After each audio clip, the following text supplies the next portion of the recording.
Bonjour, je suis Mélissa Girard, agronome, apicultrice et j'enseigne l'apiculture pour le Collège d'Alma. Cette capsule-ci va porter principalement sur les moyens de lutte contre le varroa. Le traitement de cet acarien n'implique pas seulement des produits chimiques comme les acides organiques ou les acaricides de synthèse. Il existe d'autres moyens physiques pour contrer le varroa et je compte bien vous les présenter pour que vous soyez le mieux outillé possible contre cet acarien. Si vous utilisez plusieurs moyens pour diminuer la population d'acariens, vous aurez beaucoup plus de chances de réussir que si vous vous contentez simplement de traiter contre lui. Ce qui m'amène à vous parler de la lutte intégrée. La lutte intégrée consiste à utiliser plusieurs moyens de prévention et de lutte qui sont combinés harmonieusement tout en profitant du potentiel naturel de défense de l'abeille. Les mécanismes de défense naturelle de l'abeille en lutte intégrée sont d'abord exploités, mais aussi les moyens de prévention comme le cadre de couvain de mâle, par exemple. Je vais vous en parler plus loin. En lutte intégrée, la médication arrive en dernier lieu, comme mesure finale seulement. N'oubliez pas que le varroa peut, à toute fin pratique, pas être éradiqué des colonies. Il faut donc viser à le maintenir à des niveaux qui causent le moins de pertes économiques possibles dans vos colonies. Il y a quelques aspects qui sont très importants si vous voulez bien gérer la lutte intégrée. En 4 points, je vais vous présenter les principaux. Je vous les énumère en premier, puis ensuite je les détaillerai. Le cycle de vie du parasite, les seuils de dommages, le dépistage et quatrièmement, les moyens physiques de contrer le varroa. Premièrement, son cycle de vie, brièvement. Le parasite vit environ 100 jours, ce qui veut dire que pendant le dépistage, pour un varroa mort, il y a probablement 100 varroas vivants dans la ruche. Un autre aspect de son cycle de vie qui est important de savoir, c'est que les femelles varroas préfèrent vivre, ou plutôt se reproduire dans le couvain de mâle de faux-bourdons. Ils vont pouvoir y produire plus de descendants que dans les cellules ouvrières. La raison est que le faux-bourdon prend quelques jours de plus à se développer avant d'émerger. Alors, la femelle a plus le temps de se reproduire. Cette connaissance-là va être super utile quand je vais vous expliquer les moyens physiques pour contrer le varroa. Deuxièmement, le varroa va causer inévitablement des dommages à vos colonies. Par contre, les pertes ne seront pas nécessairement fatales. Dans la capsule sur le dépistage, je vous ai expliqué en détail les seuils à cibler pour minimiser les dégâts. Il y a plusieurs seuils très importants au long de la saison, mais il faut surtout retenir le seuil de dommages d'automne, c'est-à-dire le niveau à partir duquel la colonie va subir des inconvénients négatifs qui vont nuire aux performances, exemple la production de miel. En chute naturelle sur carton collant, donc à l'aide d'un plateau grillagé, 25 varroas par jour, alors pendant une période de 24 heures, ne devrait jamais être dépassé parce que sinon la colonie va commencer à avoir des dommages. Ce seuil-là est pour la fin de saison, donc en septembre. Pour une région nordique qui a un très long hiver, c'est un seuil très important à se rappeler. Troisièmement, je vais faire un petit retour rapide sur le dépistage, un élément, un aspect tellement important dans votre régie apicole. Il existe quelques méthodes pour dépister les varroas qui sont présents dans vos colonies. Il y a le roulement laitaire, le lavage à l'alcool et la chute naturelle sur carton collant. Cette dernière méthode-là, c'est vraiment la plus fiable. Pour le faire, il vous faut des plateaux de ruche modifiés avec un grillage ou des plateaux qu'on appelle anti-varroa, un carton autocollant ou un carton sur lequel une graisse a été appliquée va être glissé sous le grillage ou simplement inséré dans le tiroir du plateau anti-varroa. Le grillage empêche les abeilles d'avoir accès aux débris et de nettoyer, donc d'enlever les varroas qui pourraient se trouver. Vous laissez le carton pour quelques jours, 2-3 jours, tout dépendant la période de l'année. Une chose est sûre, il ne faut pas le laisser beaucoup plus que 5 ou 6 jours. Il va y avoir tellement de débris sur le carton que vous ne pourrez vraiment pas très bien compter les varroas qui vont s'y trouver. Je l'ai dit, le varroa vit environ 100 jours, donc si vous trouvez 40 varroas sur votre plateau après 2 jours de dépistage, ce qui veut dire une moyenne de 20 varroas par période de 24 heures, ça veut dire qu'il y aurait environ 2000 varroas femelles actives dans votre colonie. À l'œil, quand vous travaillez dans vos ruches, ça paraît peut-être pas, mais c'est beaucoup. À mon humble avis, le dépistage est pratiquement plus important, ou du moins autant important que les traitements contre le varroa. Quatrièmement, pour prévenir et lutter contre le varroa, vous devez absolument connaître tous les moyens que vous pourriez utiliser. Il ne faut pas seulement penser aux traitements chimiques. Il y a vraiment beaucoup d'autres moyens qui sont à votre portée qui peuvent grandement faire la différence. Je vous les énumère et on va les voir en détail par la suite. Une génétique d'abeilles résistantes, la formation de nucléi, le piégeage dans les cadres à faux bourdons et l'utilisation du plateau anti-varroa. Un moyen qui est intéressant de diminuer les problèmes causés par le varroa, c'est de travailler avec des abeilles qui sont sélectionnées pour une résistance, donc génétiquement résistantes à ce parasite-là. Malgré qu'il y a des éleveurs de reines qui travaillent très, très fort à sélectionner des abeilles qui sont résistantes, c'est pas facile de garder cette résistance-là dans votre cheptel, parce que vous devriez être isolé des autres apiculteurs. En fait, c'est simple, si vos colonies décident de changer de reine, par exemple, à votre insu, cette reine-là devrait être fécondée par des mâles qui sont aussi résistants si vous voulez conserver la résistance contre le varroa dans votre cheptel. Alors, quand il y a beaucoup d'apiculteurs dans la même région, c'est très, très dur à atteindre. Si vous avez accès à des reines de qualité, par contre, vous pourriez possiblement limiter le nombre de traitements à faire. Donc, théoriquement, travailler avec des abeilles génétiquement résistantes, c'est un bon moyen de lutte contre le varroa. Les autres moyens que je vais vous présenter sont plus faciles à effectuer, puis les effets sont plus facilement calculables. Alors, regardons-les ensemble. La formation de nucléi est un autre moyen efficace de diminuer les populations de varroa dans les colonies. Parfois, il est nécessaire que vous divisiez vos colonies parce qu'elles sont soit trop fortes ou vous avez besoin de grossir votre cheptel. Si vous divisez une colonie, vous diminuez de 30% l'infestation de varroa. En plus, il y a une coupure dans la ponte de la reine dans le nucléus que vous venez de former. Alors, la multiplication de l'acariens est freinée. Par exemple, la formation d'un nucléus de 3/4 de couvain va avoir pour effet de ralentir le développement du varroa de 2 semaines environ dans la ruche mère. Je vais vous montrer un graphique qui le démontre bien. Puisqu'on sait que la population de varroa double entre 1 à 2 semaines environ, à la fin de la saison, la diminution que vous aurez causée par le nucléus peut faire toute la différence sur la survie à l'hiver de votre colonie. La formation de nucléi, c'est donc un outil vraiment à intégrer dans votre régie apicole. Par contre, je ne l'utiliserai pas comme seul moyen de contrôle. Continuez à faire votre dépistage, puis si possible, intégrez d'autres moyens de contrôle à votre régie, en plus de la formation de nucléi. Regardez ce graphique-là.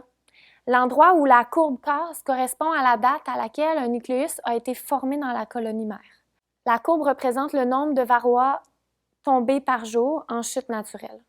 Évidemment, après le retrait des cadres pour la formation du nucléi, la courbe des varroa qu'on retrouve sur le plateau, donc en chute naturelle, augmente quand même très rapidement. On voit que ça monte exponentiellement. C'est normal, le développement de la population de varroa n'est pas linéaire, mais imaginez quel aurait été le nombre de varroa s'il n'y avait pas eu un nuc de formé pendant cette période-là. La coupure dans le cycle, la diminution a fait une bonne différence sur le nombre de varroa qui aurait été atteint à la fin de la saison. Le troisième moyen physique que je vais vous présenter, c'est le cadre vert. Le varroa femelle, comme je vous l'ai dit, préfère se reproduire dans le couvain de faux bourdons. Il y a 3 jours de plus pour se développer en adulte et la femelle varroa en profite. Vous pourriez donc envisager d'utiliser ces cadres verts-là, qui en fait sont faits de cellules préformées de la grosseur des cellules de faux bourdons, des alvéoles de faux bourdons. La reine n'a donc pas le choix, quand elle va dans ces alvéoles-là, de pondre un mâle, étant donné la grosseur. Le couvain de mâle va vraiment servir d'aimant au varroa. Les femelles varroa vont grandement préférer aller pondre dans ce cadre-là, donc dans le couvain de mâle. Ça va les attirer.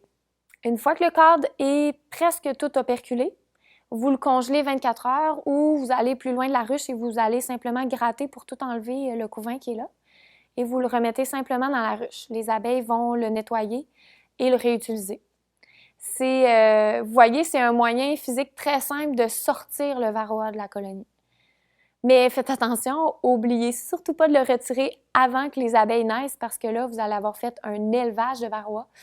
Ça serait l'inverse de ce que vous désiriez faire, ça ne serait pas vraiment désiré. Si vous n'avez pas de cadre vert et que vous ne voulez pas en acheter, vous pourriez simplement mettre la moitié d'une feuille de cire dans un cadre standard.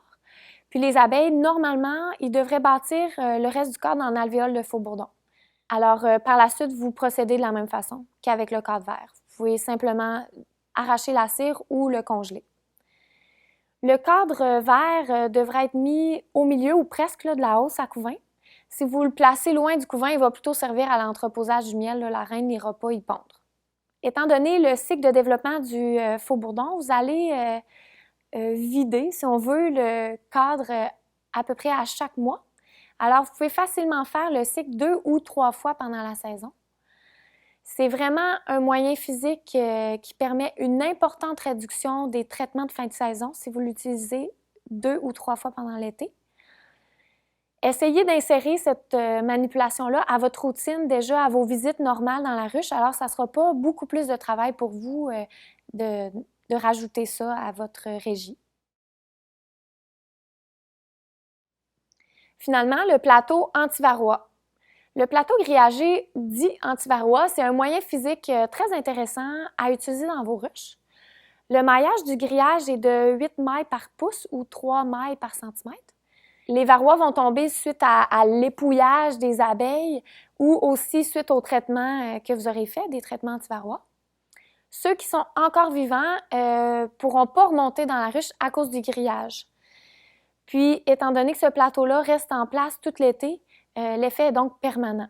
C'est sûr que le nombre de varrois retirés par ruche avec un plateau comme ça, c'est pas énorme. Il n'y a pas des centaines de varrois qui vont être tués de cette façon-là, mais j'ai tendance à croire que chaque varroa qu'on peut enlever de la ruche, ça va faire une légère différence. Surtout si vous combinez plusieurs moyens que je vous ai présentés, donc le plateau avec le cadre vert, par exemple, bien, la différence peut être plus grande. Je vous dirais qu'un des avantages de ce plateau-là, c'est qu'il facilite grandement le dépistage. C'est très simple d'aller déposer le carton enduit de graisse dans le tiroir et de le retirer au moment désiré. De cette façon-là, vous ne tuez pas d'abeilles comme avec les méthodes à l'éther et à l'alcool. Oui, vous n'avez pas besoin d'ouvrir la ruche. Alors, à un moment de l'année où il fait très froid, vous faites le dépistage sans déranger vos abeilles. En plus, c'est un outil qui est nécessaire pour faire le traitement à volatilisation rapide à l'acide formique ou le traitement flash que je vais vous décrire là, dans la section sur les traitements chimiques. C'est un investissement de départ qui est plus dispendieux, mais les avantages de l'utiliser sont nombreux et vous pouvez le conserver plusieurs années aussi si vous faites attention à votre matériel. Il y a plusieurs modèles qui existent sur le marché, mais vous pouvez aussi le construire vous-même si vous êtes manuel. En conclusion, pour cette section-là, toutes les méthodes que je viens de vous présenter sont ou devraient être utilisées dans une stratégie de lutte intégrée. Je dis devraient parce qu'il y a certaines de ces méthodes-là qui sont un peu plus difficilement intégrables pour une régie apicole, en fait pour ceux qui ont un très, très gros cheptel. Comme les cadres verts, ça pourrait être très exigeant pour un apiculteur qui a plusieurs centaines de ruches d'introduire les cadres verts à sa régie. Bref, une utilisation combinée de plusieurs de ces méthodes-là va offrir un meilleur résultat, bien sûr. Le plateau grillagé, le cadre vert, une génétique d'abeilles résistante au varroa sont des moyens permanents pour ralentir le varroa. Si en plus on ajoute la formation de nucléi, vous verrez que les traitements vont se faire de plus en plus rares. Vous allez simplement les appliquer au besoin suite aux résultats de votre dépistage. Maintenant, je vais vous présenter les options de traitement chimique contre le varroa. Rappelez-vous que ces options-là devraient être de dernier recours. Il faudrait que vous pensiez intégrer les méthodes physiques que je vous ai présentées. Les traitements chimiques ne sont pas sans conséquences pour vos abeilles, la nature et vous-même. Oubliez-le pas, il faut toujours faire très attention lorsqu'on les utilise. Je veux quand même mettre un bémol. Je ne suis pas en train de vous dire que vous pourriez vous en tirer d'année en année sans traiter si vous utilisez le cadre vert et la formation de nucléi, par exemple. C'est vraiment pas ce que je veux dire. Je veux simplement vous dire que vous devez penser à des options de contrôle physique pour freiner le varroa et donc diminuer votre dépendance au traitement chimique. Les 3 premiers produits que je vais vous présenter sont faits à base de pesticides de synthèse ou d'acaricides, si vous préférez. Acaricide, qui veut dire un produit qui tue les acariens. Utilisez-le strictement en suivant les instructions du fabricant. Tout est inscrit dans l'emballage du produit. La première molécule que je vous présente, c'est le fluvalinate, qui est commercialisé sous le nom d'Apistan au Canada. C'est des bandelettes à mettre entre les cadres des hausses à couvain. C'est donc super rapide puis simple d'application. Si la population de varroa dans vos colonies n'est pas résistante à ce produit-là, il va être super efficace. Il faut surtout éviter l'usage répété dans la même saison et d'année en année pour ne pas favoriser la résistance, justement. Une population de varroa résistante à un produit de synthèse, c'est vraiment pas souhaitable.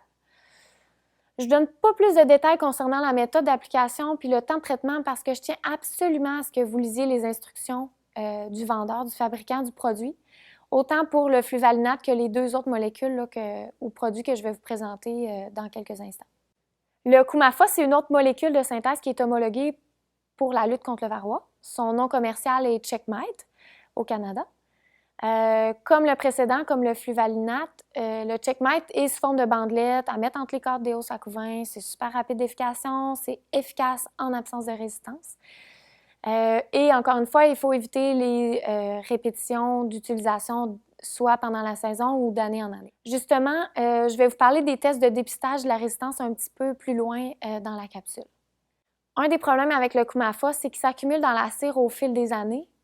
Ce qui est problématique, c'est que s'il est utilisé à répétition et qu'il s'accumule dans la cire, ça peut interférer avec le bon fonctionnement de la colonie. Alors, faites attention à ça. Il est donc super important que vous fassiez la rotation normale des cadres, soit de 20% par année, pour éviter le plus possible de contamination. En fait, l'enlèvement des cadres après 5 ans environ devrait être pratiqué peu importe que vous utilisez des pesticides de synthèse ou non. C'est une façon de conserver l'hygiène de vos colonies. Alors, pour le Coumaphos, il devrait aussi être intégré à votre stratégie de lutte intégrée pour ne pas être le seul moyen de lutte contre le varroa. Utilisez-le, encore une fois, suivant les instructions du fabricant. La dernière molécule de synthèse qui est homologuée au Canada, c'est l'amitrase. Son nom commercial, c'est Apivor. L'application est la même que les deux autres produits présentés précédemment. La différence, c'est que le dégagement du produit est lent, donc la chute du varroa commence un peu plus tard, puis elle va se faire pendant tout le temps du traitement. Ce n'est pas une mortalité rapide et ponctuelle comparativement aux deux autres produits. Pour le moment, il n'y a pas de résistance de répertoriée chez les apiculteurs, ce qui ne veut surtout pas dire que vous devriez l'utiliser à répétition ni dans l'été, ni d'année en année. Il faut toujours être vigilant avec les produits de synthèse. Encore une fois, référez-vous aux instructions du fabricant. Ces 3 traitements chimiques-là sont d'une durée d'environ 6 semaines. Vous comprenez qu'ils sont plus adaptés à être appliqués à l'automne. Au printemps, ils sont trop forts pour les colonies qui sont peu développées et ils doivent être appliqués ou utilisés avant l'ajout des hausses à miel. On ne peut pas traiter en présence de miel avec ces produits-là. Alors, ça ne laisse vraiment pas une grosse fenêtre de temps entre la sortie de l'hivernement et la première mielée. Pendant la mi-saison, disons juillet, fin juillet, début août, il pourrait être utilisé, mais encore là, sans hausse à miel, juste en cas de problème, en fait. Alors, de préférence, si vous devez absolument traiter au printemps ou à la mi-saison, vous utiliserez les produits organiques ou biologiques que je vais vous présenter dans quelques instants. Les acaricides de synthèse vont vraiment servir à l'automne pour donner le coup de masse au varroa avant l'hiver. Si vous avez utilisé des produits plus doux pendant l'été et que la population de varroa est encore beaucoup trop grande avant l'hivernement. Je vous ai dit que je parlerais du phénomène de résistance. Qu'est-ce que c'est? Eh bien, brièvement, la population de varroa dans vos colonies est considérée résistante à l'acaricide si la plupart des individus ne meurent pas suite au traitement. Les varroas qui ne sont pas résistants sont qualifiés de sensibles aux produits. Vous devriez toujours faire un test de résistance avant d'utiliser un pesticide de synthèse contre le varroa. En fait, seule l'amitrase n'a pas encore provoqué de résistance. Alors, les tests que je vais vous présenter sont pour le Coumaphos et le fluvalinate. Il y a 3 tests qui existent. Le test de Pettis, la comparaison des taux d'infestation avant et après le traitement et la comparaison de la chute naturelle et de la chute provoquée avec le fluvalinate ou le Coumaphos. Le test de Pettis, c'est le test le plus sensible, le plus précis, mais aussi le plus fastidieux. Il faut un personnel expérimenté normalement pour le faire. Alors, si vous désirez en apprendre davantage sur ce test qui permet d'évaluer la résistance avant, qui est un point important, avant de faire le traitement avec l'acaricide, allez sur ce site Internet-là. Vous allez trouver toute l'information, est en anglais par contre. Si vous désirez quand même faire un test par une personne qualifiée, vous pourriez contacter Nicolas Tremblay des services conseils en apiculture au Centre de recherche en sciences animales de Deschambault. Il pourra venir faire les tests chez vous. L'autre test que je vous présente, c'est la comparaison des taux d'infestation avant et après le traitement. Pour faire ce test, c'est super important d'utiliser la même méthode de dépistage avant et après là, pour que vos résultats soient comparables. Vous pourriez faire ce test-là, en fait, si vous soupçonnez que votre traitement n'a pas fonctionné. C'est certain que ça serait préférable de tester avant d'utiliser le pesticide, mais bon, c'est mieux de le savoir après que pas du tout, savoir si vos varroas sont résistants. Si le pesticide que vous avez utilisé, soit le Coumaphos ou le fluvalinate, a tué 90 % de la population de varroa, il est considéré comme efficace. Vous avez fait votre dépistage avant de traiter, vous avez un nombre X et vous refaites le dépistage tout de suite après avoir traité. Vous voyez le nombre de varroa qui est tombé. Vous allez pouvoir faire un calcul pour statuer si 90 % de la population a été tuée ou non. Le dernier test que je vous présente, c'est la comparaison de la chute naturelle et de la chute provoquée avec le fluvalinate ou le Coumaphos. Vous faites ça avant de traiter pour quelques ruches. En fait, vous insérez un carton collant pendant 3 jours. Vous calculez la quantité moyenne de varroa en chute naturelle par tranche de 24 heures. Par la suite, vous introduisez une bande de fluvalinate ou de Coumaphos et un nouveau carton collant dans les mêmes ruches pour 3 autres jours. Et vous recalculez encore la moyenne de varroa tombée.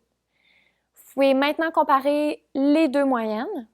Le pesticide utilisé est efficace si le nombre de varroa morts par le pesticide est 20 fois plus élevé que celui associé à la chute naturelle avant le traitement.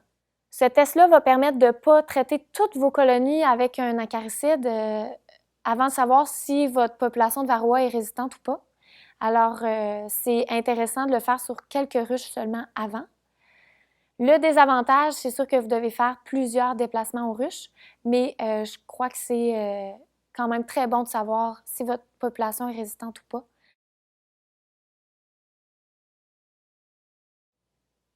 Maintenant, je vais vous présenter 3 produits qui sont d'origine naturelle et qui sont acceptés en régie biologique.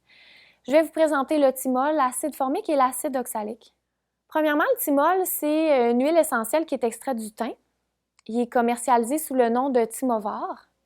Son application est assez simple et rapide. C'est des gaufrettes qu'on dépose sur le haut des hausses à couvain. L'efficacité varie selon la température extérieure, donc en général entre 15 et 30 degrés Celsius. En général, les apiculteurs qui l'utilisent sont très satisfaits. Par contre, un petit bémol à l'utilisation du thymol, il y a une étude qui a été faite au Centre de recherche en sciences animales de Deschambault qui a prouvé que les colonies au printemps, donc à la sortie de l'hivernement, étaient un peu moins fortes, un peu moins populeuses que celles qui avaient été traitées avec un autre produit que le thymol. Alors, ce sera à vous de choisir là, et de constater si c'est ce qui arrive dans votre rucher aussi. Lorsque vous utilisez le thymol, vous devez bien lire les instructions qui sont sur l'emballage pour faire le traitement au moment adéquat de la saison, puis pour l'appliquer en bonne quantité selon la grosseur de la colonie. En fin de saison, vous devriez faire un traitement complémentaire à l'acide oxalique après avoir utilisé le thymol au début de l'automne. Ce qui est intéressant avec le thymol, c'est qu'il ne cause pas de résistance chez le varroa et donc il peut être utilisé année après année sans problème. Je vais vous décrire brièvement la méthode de traitement avec le thymol dans une autre section, mais je ne la détaillerai pas plus qu'il faut parce que je tiens, encore une fois, toujours à ce que vous lisiez les instructions du fabricant pour vraiment bien faire le traitement. Il y a quelques détails qui peuvent varier selon les vendeurs, alors n'oubliez pas toujours d'aller relire les instructions. Maintenant, je vais vous parler de l'acide formique, un acide organique. Avant de vous présenter les différentes méthodes pour l'utiliser, je vais vous mettre en garde sur un aspect important. Tous les traitements que vous pouvez faire à base d'acide formique sont reconnus pouvant être dommageables pour le couvain et la reine. C'est pourquoi il faut absolument respecter les dosages et les températures d'utilisation. Le moyen pour vous assurer, un petit truc, d'une température le plus constante possible pour pas qu'il y ait de dose de température drastique, faites vos traitements à l'acide formique en fin de journée. C'est beaucoup plus sécuritaire comme ça. La première façon que vous pourriez utiliser l'acide formique liquide, c'est sous forme de Mite Wipe. C'est son nom commercial. Vous pouvez l'utiliser au printemps, en fait à chaque période de la saison apicole. Je vais vous présenter un calendrier qui résume les traitements possibles et les périodes quand vous pouvez les utiliser. Un bon petit résumé à retenir. Si vous n'avez pas de plateau anti-varroa et que vous voulez utiliser l'acide formique liquide à 65 la méthode que je vais décrire, c'est celle à privilégier. Sur le dessus des hausses à couvain, vous déposez un tampon qui est imbibé de 35 ml d'acide formique. Ces tampons-là ressemblent un peu aux papiers buveurs qui sont utilisés par les bouchers. Vous pouvez vous les procurer là, chez des fournisseurs de matériel apicole. Au printemps, en préventif, vous pourriez faire 1 à 2 applications à 3 jours d'intervalle. Un traitement complet de fin de saison est constitué de 6 applications à 3 jours d'intervalle. Au printemps, mais en fait toujours, vous ne devriez pas traiter une colonie de cette façon-là si vous n'avez pas atteint 6 cadres d'abeilles et plus, donc 6 cadres recouverts d'abeilles. La quantité d'acide formique qui va se dégager va être beaucoup trop importante pour le petit nombre d'abeilles. En début de saison, 1 à 2 applications de Mite Wipe suffisent.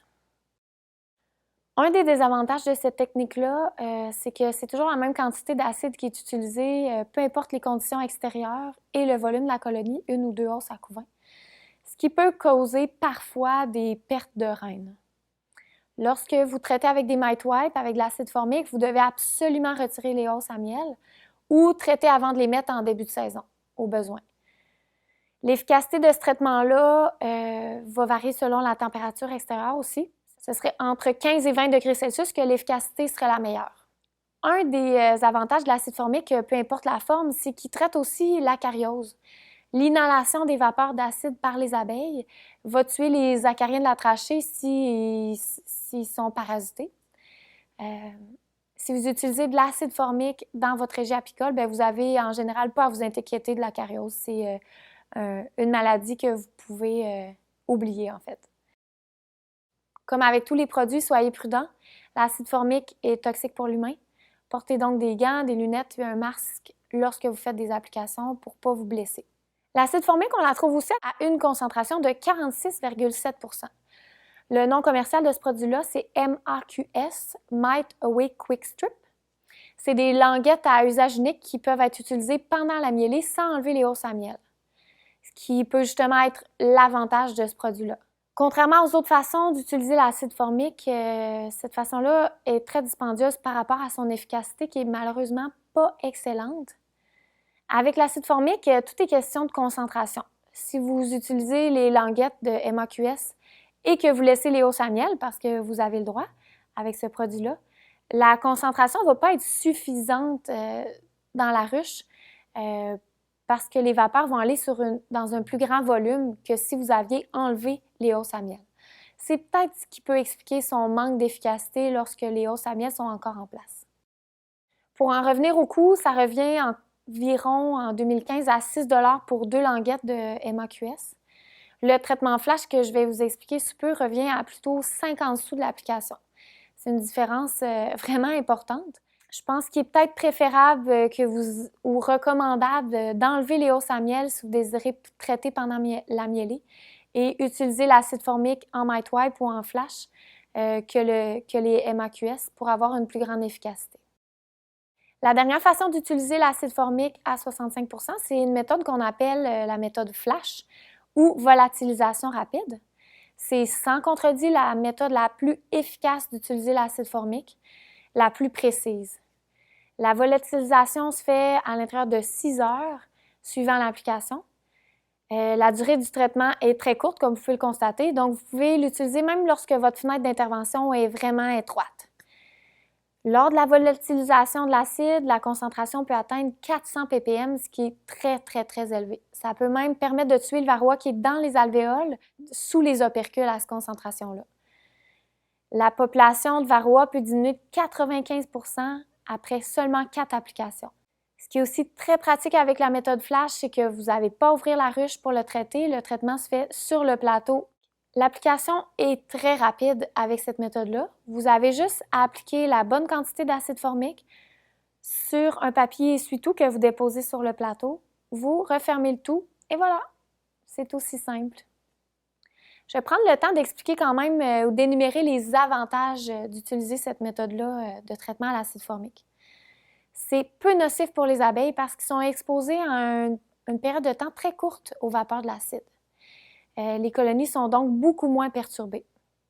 Il n'y a pas de résidus dans la cire. Le miel, lui, peut parfois en absorber un petit peu, mais il va s'en dégorger rapidement. Par contre, il faut enlever les hausses à miel lorsque vous traitez. Un autre avantage du traitement flash, c'est que le dosage va varier en fonction de la grosseur de la ruche, 1 à 2 hausses à couvain, et de la température extérieure. Je vais vous montrer plus tard un tableau des dosages. Alors, c'est une méthode qui est vraiment précise, spécifique aux conditions du moment. On peut utiliser cette méthode-là à toutes les périodes de la saison apicole, soit entre 10 et 27 degrés Celsius, mais disons qu'à partir de 13 degrés Celsius, c'est encore mieux. C'est vraiment une méthode excellente en fin de saison, quand les colonies sont populeuses, que le couvain est en réduction, puis que la température n'est pas trop chaude à l'extérieur. Vous pouvez même traiter pendant le nourrissage. Par contre, avec les nourrisseurs de surface, les nourrisseurs Miller, entre autres, ça peut laisser échapper un peu les vapeurs. Lors d'une urgence en mi-saison, vous pouvez faire un traitement et remettre le miel dès le lendemain. Vous diminuez donc pas énormément la récolte de miel avec cette technique-là, ce qui est quand même un très bon avantage pour l'apiculteur. Vous voyez ici, le premier tableau, c'est un tableau pour calculer le dosage que vous devriez appliquer dans votre ruche. Tout dépendant que vous ayez une ruche avec 2 hausses à couvain ou des ruches simples. Alors, le dosage est aussi calculé en fonction de la température, comme je vous le disais, entre 10 et 24 degrés Celsius, entre 16 et 19, entre 10 et 15. Ça, c'est des exemples. Une règle qui est super facile à retenir pour une ruche simple, alors vous doublerez si vous avez des ruches à 2 hausses à couvain. Il y a la règle 13-27. À 13 degrés Celsius, vous mettez 27 ml et à 27 degrés Celsius, 13 ml. Pour chaque degré Celsius gagné, vous enlevez 1 ml. Alors, si à 13 degrés Celsius, c'était 27 ml, à 15, vous allez en appliquer 25. Les dosages que vous voyez dans ce tableau-là ont été établis pour des colonies qui sont bien développées. Si vos colonies sont petites, moribondes, vous devriez diminuer les doses pour ne pas nuire aux abeilles. N'oubliez pas que l'acide formique peut quand même être intense sur la colonie. Une chose à retenir, traitez jamais une colonie avec de l'acide formique en bas de 6 cadres couverts d'abeilles. Ça va être beaucoup trop dur pour la colonie, voire même fatal. Comme je vous l'ai dit précédemment, vous devez avoir des plateaux anti-varroa pour faire ce traitement-là parce que les conditions de rétention puis de distribution des vapeurs sont particulières avec ce plateau. Le tableau suivant, c'est pour vous montrer le nombre de traitements que vous devriez faire suivant le résultat de votre dépistage. Alors, si vous avez une mortalité naturelle, une chute naturelle, disons de moins de 2 varroas en période de 24 heures à l'automne, ce tableau-là est fait vraiment pour la fin de la saison, vous auriez besoin d'appliquer seulement 2 fois le traitement flash. Par contre, si vous avez plus de 26 varroas par période de 24 heures, vous devriez faire 5 applications de traitement flash ou 4 applications et un traitement de finition à l'acide oxalique vraiment très tard en saison, au début novembre. Dans le prochain tableau, je vais vous présenter des exemples de séquences pour plusieurs applications d'acide formique. La première application devrait être faite tôt en septembre. Si vous devez en faire plus qu'une, en fait, vous devriez faire les premières rapprochées en début d'automne et décaler les autres pour finir le plus tard possible lorsqu'il n'y a pratiquement plus de couvain dans la colonie. On va regarder un exemple ensemble. Si vous avez 4 applications à faire, vous pourriez faire la première le 15 septembre. Ensuite, la suivante le 19 septembre, alors assez près, 4 jours plus tard. La suivante, vous pourriez la faire une semaine plus tard, donc le 26 septembre. Et la dernière, entre le 1er et le 10 octobre. Vous aurez donc fait votre traitement sur une période étalée pour atteindre le plus de varroa possible. Un petit bémol, si vous êtes dans la région de Québec ou un peu plus au nord, au nord-est, vous devriez devancer de 10 jours ces dates-là parce que les dates avaient été établies pour le sud de la province davantage. Le flash convient aussi très bien au traitement de mi-saison, alors en juillet, pour pas que les colonies excèdent le seuil de dommages avant la période de traitement à la fin de la saison. Il est parfois nécessaire que vous fassiez un traitement en plein été. Étant donné qu'à cette période-là, les populations d'abeilles sont extrêmement développées, ils peuvent requérir une dose d'acide formique plus forte que les doses utilisées à l'automne. Il y a un dosage maximal de 50 ml par ruche double qui a été établi. Ruche double, donc 2 hausses à couvain. Le seuil d'intervention que vous devriez cibler, c'est 10 varroas dépistés par jour à la fin juillet. Les colonies qui auraient atteint jusqu'à 30 varroas par jour à cette date-là, en général, ils peuvent être amenés sensiblement à la normale avec une seule application de 50 ml d'acide formique en traitement flash. Malgré que ce dosage-là de 50 ml a été établi, la plupart des apiculteurs, quand même en mi-saison, vont fonctionner avec le dosage que je vous ai présenté dans le tableau tout à l'heure, selon la température. Alors, c'est peut-être plus prudent de le faire de cette façon-là. En mi-saison, je vous parlais d'une seule application de 50 ml. Par contre, parfois, il y a plusieurs applications qui peuvent être faites. Si c'est le cas pour vous, vous pourriez les faire à 4 jours d'intervalle. En cas de canicule, c'est sûr que vous devriez faire très attention. Attendez en fin de journée lorsque les températures ont redescendu sous la barre des 25 degrés Celsius. Puis rappelez-vous aussi que les hausses à miel doivent toujours être enlevées avant de faire le traitement. Le traitement flash peut être utilisé au printemps, mais avec une grande prudence. Le problème majeur, c'est qu'à ce moment-là de l'année, les colonies, ils ne sont pas partout dans la ruche. Ils se tiennent en grappe quand les températures sont encore froides. Alors, vous devriez donc ouvrir vos ruches pour évaluer le nombre d'abeilles. Faites-le autant par le haut de la hausse que par en dessous pour vraiment valider votre compte.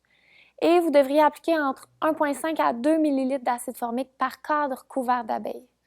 Pour minimiser les risques de perte de reine, vous devriez attendre que la colonie soit un peu plus développée juste avant la floraison du pissenlit, par exemple.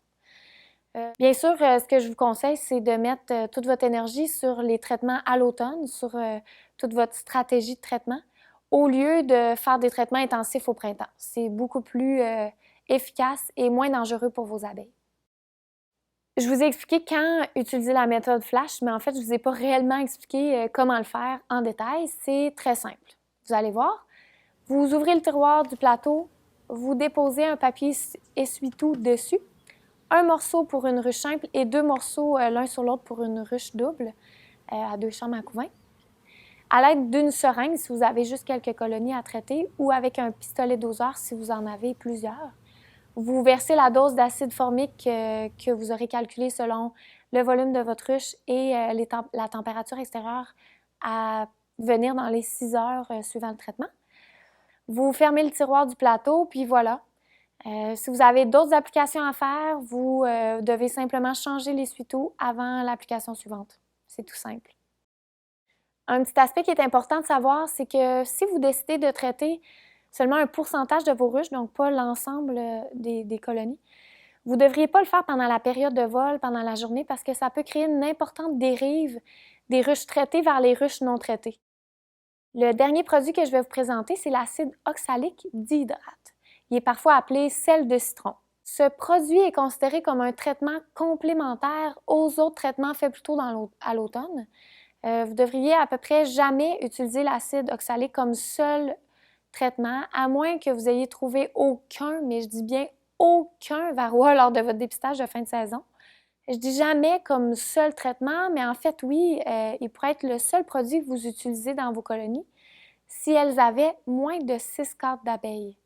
En fait, une colonie aussi faible risque fort de ne pas passer l'hiver, mais si vous voulez quand même tenter de l'hiverner, faites surtout pas un traitement habituel de fin de saison. Vous signeriez l'arrêt de mort de cette colonie-là. Faites un oxalique. L'efficacité de l'acide oxalique est très bonne en absence de couvain en fin de saison ou au printemps. C'est un traitement facile à faire puis pas très dispendieux. Vous devez faire un sirop tiède en proportion 1-1, donc un sucre en poids et un eau en volume. La recette de base à retenir, c'est 35 g de cristaux d'acide oxalique dans 1 litre de liquide de sirop tiède. Je vais vous donner un exemple. Vous avez 4 ruches à traiter. Faites pas 1 litre de sirop, vous allez en jeter énormément, vous allez en gaspiller beaucoup. Faites une simple règle de 3. Ah oui, j'allais oublier de vous dire qu'il faut maximum 50 ml de sirop à l'acide oxalique par colonie. Il ne faut jamais dépasser ce maximum-là. Que la ruche ait 1 hausse ou 2 hausses de couvercle. Alors, vous avez, je vous montre le calcul, 1000 ml de sirop. Alors, 1 litre de sirop pour 35 g d'acide oxalique. Et vous avez 4 ruches à traiter, alors 50 ml de sirop à appliquer. Au total, 200. Combien de grammes d'acide oxalique allez-vous avoir de besoin? 7 grammes. Alors, vous voyez, vous allez sauver beaucoup de cette façon-là quand vous faites le calcul, au lieu de faire une recette complète et de jeter le reste. Pour l'appliquer, vous enfumez légèrement le dessus de la hausse pour éloigner les abeilles du dessus des cadres. Avec une seringue, vous faites dégoûter 5 ml de sirop avec l'acide entre les cadres directement sur les abeilles. Si la colonie a 2 hausses à couvain, il est préférable de diviser la dose pour traiter autant en haut qu'en bas. Je vous disais que 50 ml, c'est le maximum à ne pas dépasser. Il faut mettre, en fait, 5 ml seulement dans les entrecadres où il y a des abeilles. Donc, si une hausse n'est pas pleine, vous pourriez avoir à mettre seulement 35 ml. Il ne faut pas nécessairement se rendre aux 50 ml, c'est vraiment le maximum à mettre. Alors, retenez 5 ml par entrecadre avec des abeilles présentes.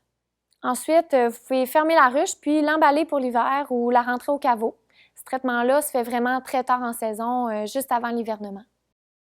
L'acide oxalique peut être appliqué par dégouttement, comme je viens de vous présenter, mais aussi par sublimation. La façon de procéder, c'est la suivante. Les colonies doivent être à l'extérieur et avoir un réducteur d'entrée. Toutes les fentes, l'entrée supérieure, tout doit être scellé, donc c'est encore plus facile de le faire sur des ruches qui sont emballées pour l'hiver. Vous déposez 2 g de poudre d'acide oxalique dans la cuillère du vaporisateur. Vous l'insérez dans l'entrée de la ruche. Vous appliquez la chaleur jusqu'à ce que la poudre soit toute volatilisée. Suivez bien les instructions du fabricant du vaporisateur que vous avez parce que ça peut varier selon les compagnies. Quand la volatilisation est terminée, vous fermez l'entrée pendant 10 minutes. C'est tout. Mais soyez prudent parce que les vapeurs sont toxiques. L'avantage de cette méthode-là, c'est que vous n'avez pas à ouvrir les ruches par temps froid. C'est nettement mieux pour les colonies. Certains apiculteurs l'utilisent parce qu'ils n'aiment pas ouvrir les ruches à l'automne. Ils vont briser tout le travail que les abeilles ont fait de sceller les hausses entre elles. Par contre, c'est quand même pas une technique, la sublimation de l'acide oxalique, qui est très, très répandue en apiculture.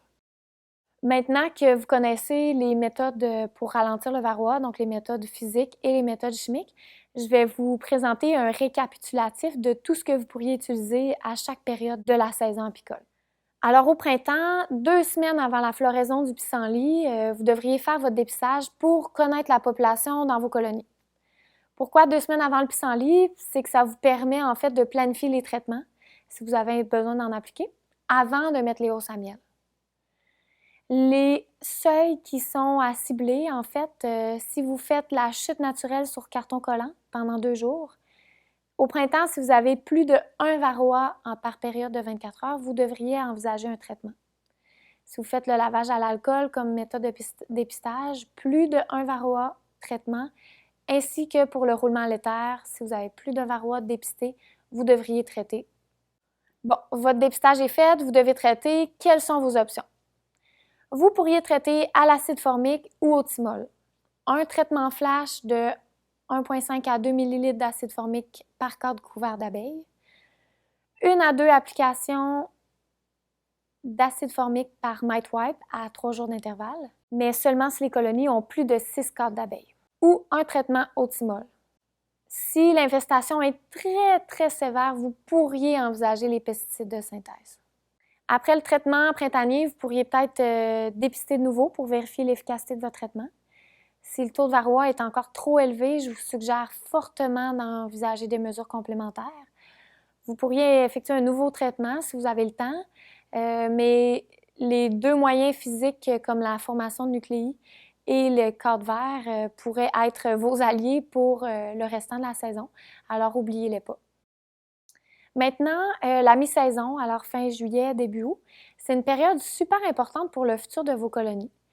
Les abeilles qui vont être pondues à ce moment-là vont naître à la mi-août et plus. Puis ça va être ces abeilles-là qui vont passer l'hiver dans la ruche puis qui vont contribuer au printemps, au développement printanier suivant. Il faut absolument qu'elles soient issues d'un couvain sain. Alors, c'est un moment où vous devriez absolument faire un dépistage pour savoir qu'est-ce qui se passe dans votre colonie. Est-ce qu'il y a une grande population de varroa? En chute naturelle, la méthode, à mon avis, à privilégier toujours, vous introduisez pendant 2 jours un carton collant. Si vous avez moins de 10 varroas par période de 24 heures, vous pouvez simplement attendre à la fin de saison, en début ou mi-septembre pour traiter. Si vous avez entre 10 et 25 varroas par période de 24 heures, vous pourriez faire une application d'acide formique immédiatement. Alors, soit le flash à 50 ml pour une colonie double ou selon la température, là, si vous voulez être plus prudent. Ou faire une application de Mite Wipe. Si vous avez plus de 25 varroas par période de 24 heures, il faut absolument faire un traitement complet de fin de saison maintenant. Enlevez les hausses à miel et faites comme si on était en septembre. Pour ce qui est du lavage à l'alcool ou du roulement à l'éther, si vous avez moins de 2 de varroa dans l'échantillon, alors 2 c'est par rapport au nombre d'abeilles que vous aurez utilisé pour dépister. Vous pouvez aussi attendre et faire votre traitement normal à la mi-septembre. Si vous avez entre 2 et 3 de varroa dans votre échantillon, vous pouvez faire un traitement d'appoint. Je vais vous les expliquer. Si vous avez plus de 3 de varroa dans votre échantillon, vous devriez faire un traitement complet de fin de saison le plus tôt possible.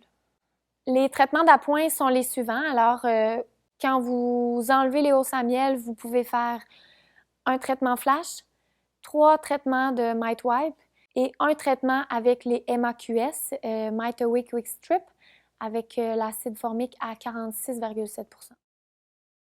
Alors, en fin de saison, fin août, début septembre, si vous avez déjà effectué un traitement complet en août, vous pouvez oublier ce traitement-là. Le dépistage de cette période-là permet d'évaluer le meilleur traitement à faire pour la fin de saison et ça vous permet de planifier. En chute naturelle, pendant 2 jours, vous devez faire un traitement de fin de saison si vous avez plus de 1 varroa par période de 24 heures. Avec le lavage à l'alcool, si vous détectez plus de 0 alors dès qu'il y a un varroa trouvé, vous devez faire le traitement de fin de saison et le roulement à l'éther aussi.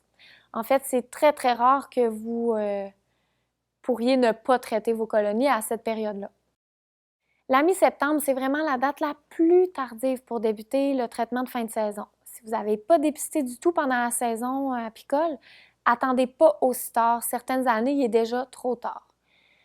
Dès que vous aurez retiré les hausses à miel, faites un traitement complet à l'acide formique. Alors, 6 applications de Mite Wipe à 3 jours d'intervalle, entre 15 et 20 degrés Celsius, ou le nombre de traitements flash selon le décompte de votre dépistage. Au thymol, vous pourriez faire vos 2 applications de gaufrettes pendant 3 à 4 semaines chacune. Une gaufrette cassée en 2 lorsque vous avez une hausse et 2 gaufrettes complètes si vous avez 2 hausses à couvain. Pour ce qui est des acaricides de synthèse, je pense que je vous l'ai assez répété. Référez-vous aux instructions du fabricant. N'oubliez surtout pas de tenir compte du climat de votre région pour établir la date de vos traitements.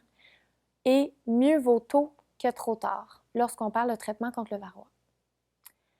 L'objectif d'intervenir à la fin de la saison, c'est que vous désirez vraiment hiverner vos colonies avec le moins de varroa possible pour minimiser les pertes hivernales. C'est un moment très important de la saison.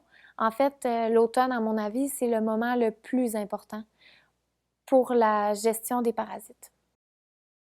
À la fin de la saison, donc fin octobre, début novembre, vous n'avez pas besoin de dépister.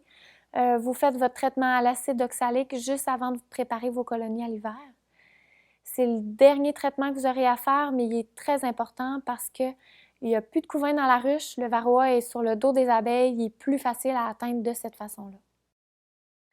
En guise de conclusion, j'aimerais ça vous mettre en garde. Les niveaux d'intervention recommandés que j'ai présentés sont établis pour des ruches qui sont saines, dans lesquelles le varroa serait le seul facteur pathogène, maladie ou le seul stress.